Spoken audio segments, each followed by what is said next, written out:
Watch me create this Halloween look using doctor-approved makeup by Eyes of the Story. First, I use the serum to achieve a more smooth and plump texture. Next, using the liquid liner, I create a semi-thick wing.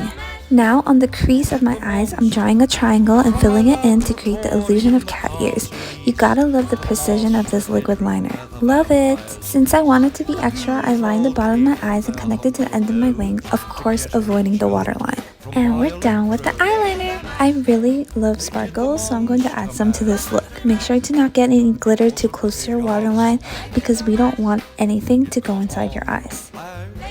Now for my favorite part, using Il Maquiage's concealer, I'm drawing little fangs on my bottom lip. Make sure to get the lines clean and precise. I'm using a tea tree oil cleansing wipe to do so. To keep your fangs on, dab them with a little bit of setting powder. I put too much. Now for the final step, I'm using Eye Proof Mascara Trio Set to lengthen my eyelashes. I really love how the brush is so thin. And we're finished! Did you like the look? I'm not really sure what I am, but it's Halloween, so who cares? Don't forget to join our Halloween giveaway to win all these Eyes of the Story products for free!